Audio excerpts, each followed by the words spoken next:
Hero Vijay Jana Nayagan మలయాళ cinema Kerala story 2 ఈ రెండింటిపై వివాదం ఉంది. అయితే విజయ్ జననాయగన్ మాత్రం ఇప్పట్లో రిలీజ్ లేకుండా పోతే కేరళ స్టోరీకి మాత్రం వెంటనే లైన్లు క్లియర్ అయిపోయాయి.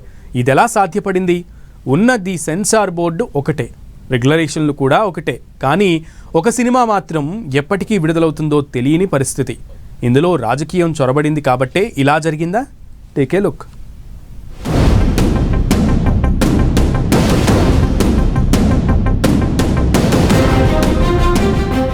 రెండు సినిమాలు, రెండు రాష్ట్రాలు,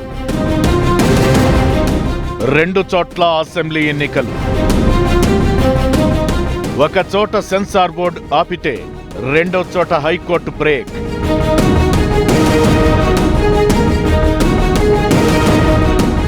జననాయగన్ కేరళ స్టోరీ 2 విడుదల అంశం ఇండస్ట్రీతో పాటు రాజకీయంగా కూడా ప్రాధాన్యత సంతరించుకుంది. మరోవైపు జననాయగన్ ఎప్పుడో సంక్రాంతికి రావాల్సి ఉండగా ఉగాదికి కూడా కుదరలేదు. ఇక అసెంబ్లీ ఎన్నికల తరువాతే విడుదల తేదీని నిర్మాతలు తాత్కాలికంగా ప్రకటించారు. ఇది నిర్మాతలకు, ఫైనాన్షియర్లకు భారీ నష్టం కలగజేసింది.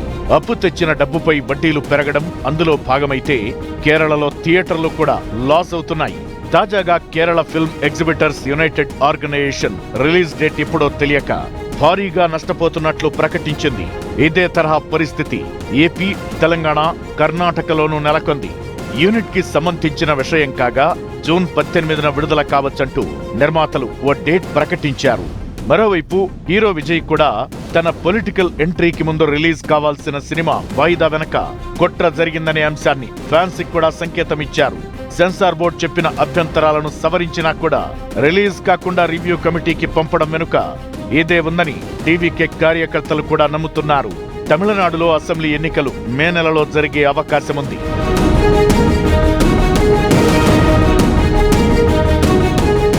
ఇక కేరళ స్టోరీ 2 పరిస్థితి దీనికి పూర్తి భిన్నం. అనేక రకాల వివాదాలను ఎదుర్కొన్న కేరళ స్టోరీకి ఇది సీక్వెల్ అని చెప్పలేం గాని ఎన్నికలకు ముందు ఇలాంటి సినిమాకి అసలు సెన్సార్ ఎలా చేశారని కేరళ హైకోర్టే మండిపడింది. సుమోటోగా అంటే తనంతట తానే సినిమాని చూసి సెన్సార్ బోర్డుకి మొక్కచివాట్లు పెట్టింది. తిరిగి తాను చెప్పేంత వరకు సినిమాని రిలీజ్ చేయకూడదని వార్నింగ్ ఇచ్చింది. అయితే సుప్రీంకోర్టు మాత్రం రిలీజ్ కి ఓకే చెప్పింది. అయితే సినిమా అంతా ఫిక్షనల్ అని డిస్క్లైమర్ వేయాలని సూచించింది.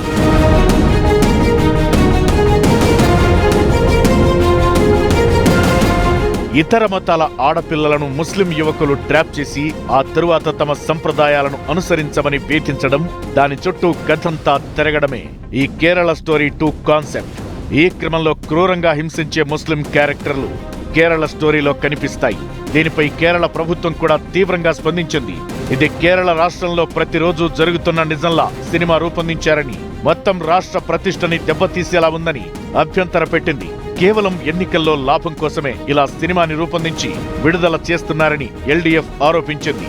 అయితే ఇంత కాంట్రవర్సీ ఉన్నా కూడా ఈ సినిమాకి U/A సర్టిఫికెట్ ఇచ్చింది సెన్సార్ బోర్డ్.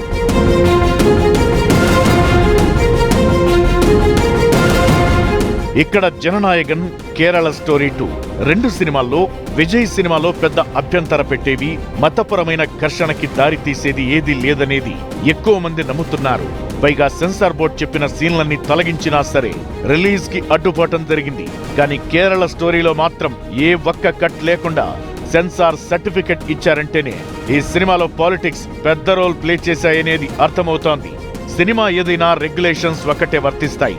అయినా కొన్నింటిని ఆపి కొన్నింటికి రిలీఫ్ దక్కుతుందంటే అది రాజకీయం కాక మరేంటి?